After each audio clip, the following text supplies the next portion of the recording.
गाँव का माहौल है, कुछ भी हो सकता है। आदमी आपको बच्चा चोर समझ ले, आदमी आपको चोर समझ ले, कुछ भी हो सकता है। लेकिन जिस तरह से गोरेलाल भाई अपना फ़र्ज़ निभा रहे हैं और जिस तरह साये की तरह रात-दिन शिवानी के साथ बने रहते हैं, तो ये बातें कह के कहीं न कहीं शिवानी जो है उनके योगदान को कम कर देती हैं। ये आप उनका वीडियो देखिए, वो बता रही हैं, तो हमने उनका वीडियो देखा, समझने की कोशिश भी की। हालाँकि उनकी बातें कुछ ऐसी होती हैं जो समझने में आप कितना भी कोशिश करें लेकिन समझ में नहीं आती हैं। और उस लड़के ने चुपचाप इनका अकाउंट हटाकर अपना अकाउंट लगा लिया। इसके बाद में ये बता रही हैं अपने वीडियो में, मेरी तो समझ में नहीं आया, ये बता रही हैं कि 2 बार तो हमारे देवर ने जान लिया। मतलब अभी ये कह रही हैं कि उस जब स्ट्राइक आई थी तब हमने उसको दिखाया तो उसने अपना अकाउंट लगा लिया। इसके बाद में ये कह रही हैं कि 2 बार तो हमारे देवर ने जान लिया कि उसने अपना अकाउंट लगाया है। लेकिन तीसरी बार वो थ्रेसरबाजी के चक्कर में पता नहीं उन्होंने क्या बताया, हमारे देवर ने नहीं जान पाया और उसने अपना अकाउंट लगा लिया। इनका कहने का मतलब ये है कि उस लड़के ने 3 बार उनके चैनल पर अपना अकाउंट लगाया, 3 बार। अब ये चीज़ मेरी समझ में नहीं आ रही कि जब एक बार आपने जान लिया था कि उसने अपना अकाउंट लगा लिया, आपके देवर ने जान लिया तो हटवा दिया, दोबारा जान लिया तो हटवा दिया, फिर भी आप दोबारा उसी लड़के को अपना चैनल दिखा रही हैं। हमारे पास पूरे प्रूफ रखे हैं, सब सारे प्रमाण रखे हैं, हम सब कुछ दिखाएँगे, स्क्रीनशॉट वगैरह सब कुछ है, अगर ज़रूरत पड़ी तो बताएँगे भी कि वो लड़का कौन है, अगर वो नहीं मानता है। अब हम उसका कुछ कर तो नहीं सकते हैं, लेकिन ये है कि ऊपर वाला तुमको देखेगा। तो मेरी यही समझ में नहीं आ रहा है कि आखिर जो महिला अभी जब वो पत्रकार आते थे तब ये कहती थी कि हम कुछ भी कर सकते हैं, वो इतनी आसानी से कैसे मान गई कि तुम्हारे चैनल पर इतना बड़ा धोखा हो गया तुम्हारे साथ, किसी ने दूसरा अकाउंट लगा लिया तुम्हारे चैनल पर, तुम्हारे पैसे मार लिए और तुम ये कह रहे हो कि हम कुछ कर ही नहीं सकते हैं। क्यों नहीं कर सकती हो? बिल्कुल करो, एफआईआर करो उसके नाम पे। लेकिन ये कह रहे हैं कि हम कुछ कर ही नहीं सकते, उसको ऊपर वाला देखेगा। तो इनकी सारी बातें साथियों इतनी उलझी हुई होती हैं कि कुछ समझ में नहीं आता है कि क्या चल रहा है। और बताइए 35-3500 रुपए ले रहे हैं लोग। अब तो ये तो साथियों वही बात हो गई कि चिराग तले अंधेरा। कहाँ पर तो उसी गाँव में शिवानी और अभिषेक भाई लोगों के फ्री में चैनल देख रहे हैं, फ्री में चैनल सही कर रहे हैं। सैकड़ों लोग उनके ऑफिस में आते हैं, लेकिन मुझे इस बात का पूरा यकीन है कि अगर अपने चैनल के विषय में कोई समस्या लेकर अगर तुम अभिषेक भाई के पास जाती या शिवानी के पास जाती तो वो इतना तो दिखवा ही लेते। तो बताइए कहाँ पर जो है फ्री में वहीं पर वो काम हो रहा है, लोगों के चैनल सही हो रहे हैं, सब काम हो रहा है और वहीं पर लोग 35-3500 रुपए मांग रहे हैं केवल ना जानकारी होने की वजह से। बच्चे भूखे रहे हैं और शिवानी के होते हुए, ये तो असंभव बात है। अब अगर तुम उनके पास नहीं गई हो तो ये तुम्हारा अपना कोई या तो इसको ईगो कहें, अहंकार कहें, या भाई तुम्हारी कोई अपनी मजबूरी होगी या तुमने कुछ ऐसा किया होगा कि तुम उनके पास नहीं जा पाई। लेकिन मैं इस बात की गारंटी लेता हूँ कि शिवानी के रहते हुए शिवानी के गाँव में किसी के बच्चे भूखे रह जाएँ, ऐसा होना तो मुमकिन ही नहीं है। क्योंकि जब बाहर वाले व्यक्ति संतुष्ट होकर जाते हैं तो पड़ोस में और खासकर तब जब कभी तुम और शिवानी एक परिवार का हिस्सा हुआ करती थी, बच्चे भूखे नहीं रह सकते हैं साथियों। हेलो यूट्यूब फैमिली, स्वागत है आप सबका फिर से मेरे एक और नए वीडियो में। मैं हूं अमित और आप देख रहे हैं आप सबका अपना YouTube channel Amit Sangeeta blog. दोस्तों आज हम बात करेंगे शिवानी का जो वीडियो आया था उसके बारे में। इसके बाद में बात करेंगे जैसा कि कल के वीडियो में मैंने बताया था कि जो गुटखा वाली भाभी हैं उन्होंने अपने चैनल के विषय में कुछ बात बताई थी, तो मैंने कहा था कि जब मैं वो वीडियो पूरा देख लूँगा, समझ लूँगा, उसके बाद में उसके विषय में बात करूँगा। तो जल्दी से शुरू करते हैं आज का अपना वीडियो। दोस्तों आज शिवानी का वीडियो देखा तो कुछ चीज़ें उसमें जो है मुझे थोड़ी भावुक करने वाली लगी कि कैसे रात में शिवानी ने जो है रात के 10 बजे जो है अपना वीडियो स्टार्ट किया। कारण ये था कि उत्तराखंड से कोई आदमी आया था रात के 10 बजे मिलने। अब मेरी ये समझ में नहीं आता है दोस्तों कि ज़माने हो गए, कितने महीने, मेरे हिसाब से साल हो गया होगा, तब से बराबर यही बात चल रही है। इस तरह के वीडियो भी बन रहे हैं कि लोग जो है शिवानी से मिलने घर पर ना जाएँ।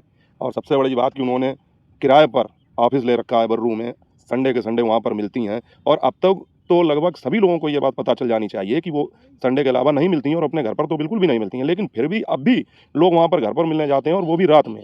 मतलब रात में एक आदमी आया, उत्तराखंड से बता रहा था आए हैं, और तभी शिवानी को रात में वीडियो स्टार्ट करना पड़ा। और उसके बाद में शिवानी ने ये भी कहा कि हम देखो रात में तो मिलने जाएंगे नहीं। ये बिल्कुल सही बात है, भले ही आप कितने भी बड़े प्रशंसक हो, कुछ भी हो, उनके घर में जो है सब लेडीजें ही हैं। शिवानी ने बताया जीजा वो दारू पी के पड़े हैं। और आज शिवानी को फिर से भाई और पापा की कमी महसूस हुई कि यही वो कुछ क्षण होते हैं कि आदमी कितना भी कामयाब हो जाए, रुपया पैसा सब हो जाए, लेकिन घर में एक मर्द की जो ज़रूरत होती है, पुरुष की जो ज़रूरत होती है, उसको जो है केवल वही पूरा कर सकता है, रुपया पैसा पूरा नहीं कर सकता है। तो इसीलिए हमने कई बार अपने वीडियो में ये सुझाव भी दिया है कि कहीं न कहीं शिवानी को एक जो है सुरक्षा प्रहरी रखना चाहिए, एक होम गार्ड टाइप में रखना चाहिए घर पर, क्योंकि बहुत ज़्यादा आवश्यकता है इस चीज़ की। क्योंकि जब आप तरक्की करते हैं, कामयाबी की सीढ़ियाँ चढ़ते हैं, तो बिन बुलाए, बिन बताए अनजान दुश्मन बहुत सारे पैदा हो जाते हैं और रात बिरात इस तरह से लोग चले आते हैं। तो शिवानी ने फिर किसको याद किया? वही जो इस समय शिवानी के लिए भाई ही नहीं, सगे भाई नहीं, उससे ज़्यादा बढ़कर जो काम कर रहे हैं, गोरेलाल भाई। उनको याद किया, उनको बुलाया, फिर उन्होंने उसको समझाया। और ये भी शिवानी ने बताया कि वो झूम के बात कर रहे थे जैसे दारू के नशे में हो। तो रात में चले आए हैं, भले आप उत्तराखंड नहीं विदेश से आए हों, लेकिन किसी के घर पर, वो भी गाँव के माहौल में, गाँव जैसी जगह पर आप रात में आ जाएँ, कितने भी बड़े आप फ़ैन हो, अगर ज़्यादा बड़े फ़ैन हैं तो आपको रात में कहीं स्टे करना चाहिए, कहीं रुकना चाहिए किसी होटल वगैरह में। आप दिन में जाएँ, किसी के घर पर जा रहे हैं, पहली बात तो घर पर आने की ज़रूरत ही नहीं है। इसका मतलब ये है कि आप शिवानी के वीडियो ही नहीं देखते हैं। आपको कहीं से पता चल गया कि शिवानी रहती हैं, चलो मिलने चले जाएँ। अगर आप शिवानी के सचमुच प्रशंसक होते, उनके वीडियो देखते होते, तो आपको पता होता कि वो जो है संडे के संडे मिलती हैं, घर पर नहीं मिलती हैं। उसके बाद आप रात में आते हैं, वो भी दारू पी के। गाँव का माहौल है, कुछ भी हो सकता है। आदमी आपको बच्चा चोर समझ ले, आदमी आपको चोर समझ ले, कुछ भी हो सकता है। लेकिन नहीं मानते हैं लोग। फिर गोरेलाल भाई ने उनको समझाया, वापस किया। उसके बाद में फिर देखिए सुबह वो फिर आए और यहाँ पर देखिए फिर शिवानी की दरिया दिली की ऐसे आदमी को जो है मिली भी और उसको सेल्फी भी दी भाई, इतनी दूर से आया था तो उसके साथ फ़ोटो भी खिंचवाई। लेकिन फिर भी लोगों को ये समझना चाहिए, ये बात जाननी चाहिए कि किसी को इतना ज़्यादा परेशान मत करो। अगर वो आदमी आपके लिए हर समय तैयार है, तत्पर है, तो इसका मतलब ये नहीं है कि आप उसकी जो है प्राइवेसी को भी भंग करें और उसके निजी जीवन को भी क्षति पहुँचाएँ और जब मन आए तब मिलने पहुँच जाएँ।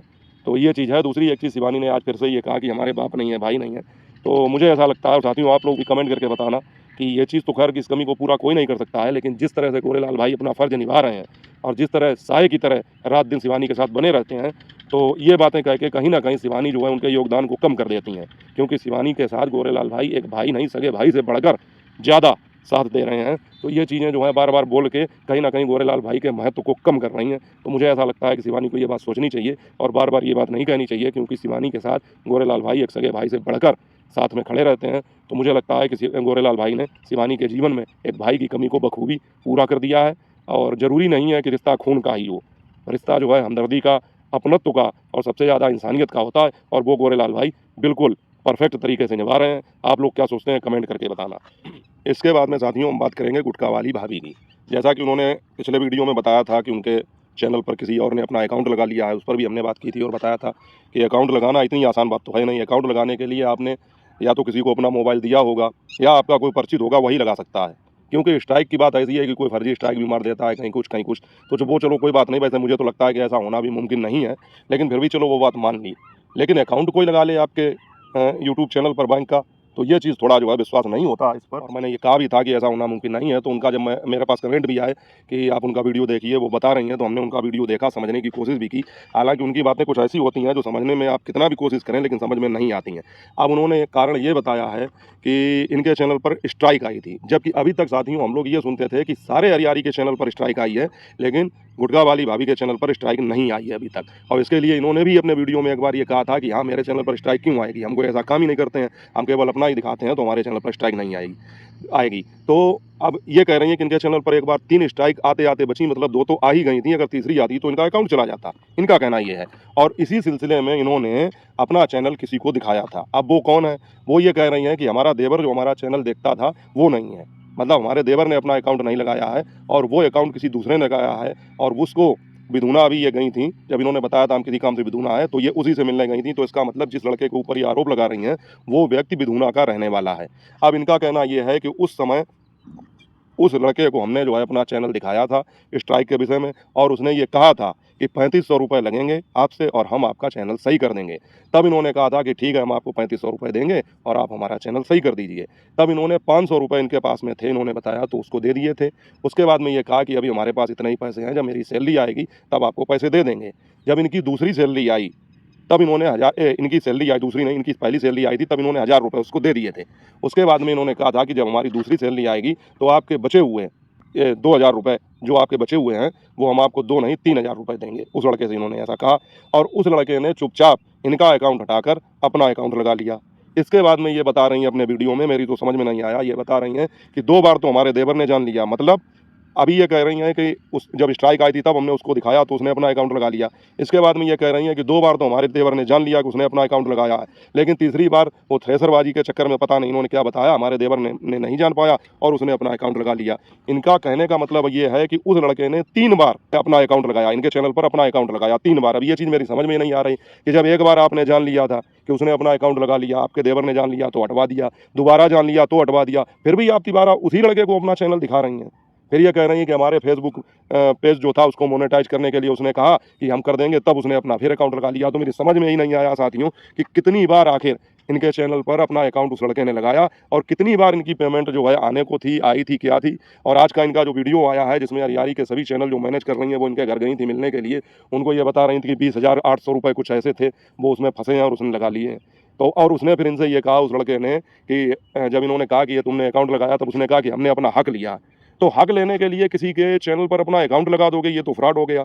ये तो एक तरीके से सीधे-सीधे चोरी का केस हो गया, डकैती का केस हो गया। ज़रूरी नहीं है कि आप किसी की जेब से पैसे निकालें या किसी के घर से कोई सामान चुराएँ या पैसा चुराएँ। ये भी उसी चोरी की कैटेगरी में आता है कि आप किसी को मतलब बेवकूफ़ बनाकर उसके चैनल पर अपना अकाउंट लगा लें, तो ये भी एक चोरी की ही कैटेगरी में आता है।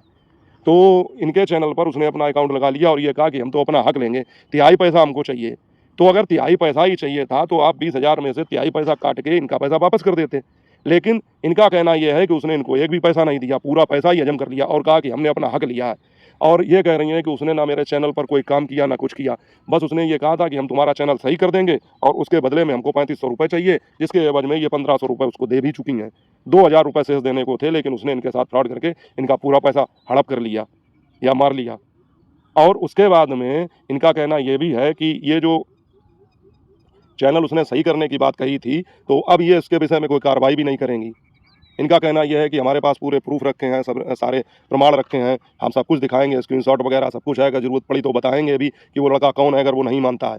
अब हम उसका कुछ कर तो नहीं सकते हैं, लेकिन ये है कि ऊपर वाला तुमको देखेगा। तो मेरी यही समझ में नहीं आ रहा है कि आखिर जो महिला अभी जब वो पत्रकार आते थे तब ये कहती थी कि हम कुछ भी कर सकते हैं, वो इतनी आसानी से कैसे मान गई कि तुम्हारे चैनल पर इतना बड़ा धोखा हो गया तुम्हारे साथ, किसी ने दूसरा अकाउंट लगा लिया तुम्हारे चैनल पर, तुम्हारे पैसे मार लिए और तुम ये कह रहे हो कि हम कुछ कर ही नहीं सकते हैं। क्यों नहीं कर सकती हो? बिल्कुल करो, FIR करो उसके नाम पे। ये तो धोखाधड़ी नहीं बल्कि एक सीधे सीधे तुम्हारे साथ फ्रॉड हुआ है। भाई तुम्हारे अकाउंट पर कोई तुम्हारे चैनल पर कोई अपना अकाउंट कैसे लगा सकता है बिना तुम्हारी मर्जी के? उसके खिलाफ कंप्लेंट करो। लेकिन ये कह रहे हैं कि अब हम कुछ कर ही नहीं सकते, उसको ऊपर वाला देखेगा। तो इनकी सारी बातें साथियों इतनी उलझी हुई होती हैं कि कुछ समझ में नहीं आता है कि क्या चल रहा है। दूसरी एक चीज़ ये है कि यारी में इतने सारे चैनल तो अब एक लोग मैनेज कर ही रही हैं जो तुमसे मिलने आई थी, तो तुमको उनसे बात करनी चाहिए, अपना चैनल उनको दिखाना चाहिए। अगर ऐसी कोई बात है और तुम्हारा देवर तुम्हारा चैनल मैनेज नहीं कर रहा तो अपना मैनेजर चेंज करो। जो आदमी तुम्हारे साथ धोखा कर रहा है उसको ही मैनेजर रखने की क्या ज़रूरत है? ऐसी क्या मजबूरी है तुम्हारी? तो साथियों सब कुल मिला के ये बात हुई है कि ये जो बता रही हैं, और बताइए 35-3500 रुपये ले रहे हैं लोग। अब तो ये तो साथियों वही बात हो गई कि चिराग तले अंधेरा। कहाँ पर तो उसी गांव में शिवानी और अभिषेक भाई लोगों के फ्री में चैनल देख रहे हैं, फ्री में चैनल सही कर रहे हैं। सैकड़ों लोग उनके ऑफिस में आते हैं। आज के वीडियो में ये किसी एक फेरी वाले व्यक्ति को जो ये कह रहा है कि मेरे चैनल पर मोनेटाइजेशन का बटन आ चुका अप्लाई करने का, और वो उसको शिवानी से ही अपना चैनल वो मोनेटाइज करवाना है, मतलब अभिषेक भाई से। तो ये उसको बता भी रही हैं कि वो बर्रू में मिलते हैं, संडे के संडे मिलती हैं, आप उनको अपना चैनल दिखाइए, मोनेटाइज करवाइए। और आपको खुद ही ये ज्ञान नहीं है। चलिए कोई भी दुश्मनी हुई हो, कोई भी बात रही हो, अब जो हो गया तो उसको बदला नहीं जा सकता है। और साथियों ये बात तो सही है कि सारे कहना चाहिए इल्ज़ाम आरोप और जितने भी तीर चले, जितने भी बातें हुई, जितनी भी हेट मिली, वो सब मिली गुटखा वाली भौजी को, क्योंकि पहला चैनल इन्हीं का बना था। लेकिन उसके बाद में अरियारी में इतने सारे चैनल बन गए और उनके विषय में अब कोई बात नहीं कर रहा है। मतलब शुरुआत इन्होंने की तो सारी नफरत इन्हीं को झेलनी पड़ी, और उसके बाद में इतने सारे चैनल बन गए और सब अब चल रहे हैं। लेकिन खामियाजा जो है केवल गुटखा वाली भौजी को ही भुगतना पड़ा। तो मेरे कहने का मतलब ये है कि जब तुम शिवानी की रील लाइक करती हो, कहीं ना कहीं उनकी बात भी कर लेती हो, तो अब इतनी ज़्यादा दुश्मनी तो नहीं हो गई है, अब जो है सो है। लेकिन मुझे इस बात का पूरा यकीन है कि अगर अपने चैनल के विषय में कोई समस्या लेकर अगर तुम अभिषेक भाई के पास जाती या शिवानी के पास जाती तो वो इतना तो दिखवा ही लेते। तो बताइए कहाँ पर जो है फ्री में वहीं पर वो काम हो रहा है, लोगों के चैनल सही हो रहे हैं, सब काम हो रहा है, और वहीं पर लोग 35-3500 रुपये मांग रहे हैं केवल ना जानकारी होने की वजह से। छोटे छोटे से काम है साथियों, कुछ नहीं करना होता है, लेकिन ना जानकारी होने की वजह से लोग इस तरह का नाजायज़ फ़ायदा उठाते हैं, इतने इतने रुपए लेते हैं। तो सब कुल मिला के मैं तो यही कहूँगा कि हम मतलब तुम्हारे गाँव में इतने बड़े यूट्यूबर, इतने बड़े यूट्यूब के एक तरीके से ज्ञाता हैं, वहाँ पर लोग अपनी समस्याएं सही कराने के लिए तुम्हारे यहाँ जाते हैं और तुम अपनी समस्याएं सही कराने के लिए इधर उधर जाती हो और क्या नाम जो है पैसे भी देती हो, 35-3500 रुपये दे रही हो। तो साथियों ये तो थी बात गुटखा वाली भाभी के विषय में जो उन्होंने कल अपने वीडियो में बताई, और जहाँ तक मुझे समझ में आया मैं बता रहा हूँ। और मुझे बिल्कुल लगता है कि अगर तुम्हारे साथ धोखा हुआ है, हो सकता है ना जानकारी की वजह से तुम अपनी बात सही से समझा नहीं पा रही हो, कारण कुछ भी हो, लेकिन अगर धोखा हुआ है तो तुमको बिल्कुल इसके खिलाफ कार्रवाई करनी चाहिए और तुमको न्याय मिलेगा, क्योंकि ये केस बनता है, ये फ्रॉड का केस बनता है। बिल्कुल आपको कार्रवाई करनी चाहिए। और मैं तो कहता हूँ कि अगर वो तुम्हारे साथ गड़बड़ कर रहा है तो अपना मैनेजर चेंज कर दो। क्या ज़रूरी है कि उसी व्यक्ति को अपना मैनेजर रखो? इसके बाद में साथियों एक बात और हुई थी, वो बहुत ज़्यादा रोके अपना वीडियो बनाया उन्होंने, क्या नाम उनका, पूनम ने, और ये कहा कि हमारे बच्चों ने 3 दिन से खाना नहीं खाया। तो साथियों इस चीज़ पर मैं अपनी कोई राय नहीं दूंगा या नहीं दे पाऊंगा एक तरीके से, क्योंकि कुछ चीज़ें ऐसी हैं जो मेरी समझ में नहीं आ रही हैं। अगर मैं उन पर कोई बात कहूँगा तो कहीं ना कहीं लोगों को ये लगने लगेगा कि ये जो है उन चीज़ों पर विश्वास नहीं कर रहे हैं जो चीज़ दिखाई जा रही है।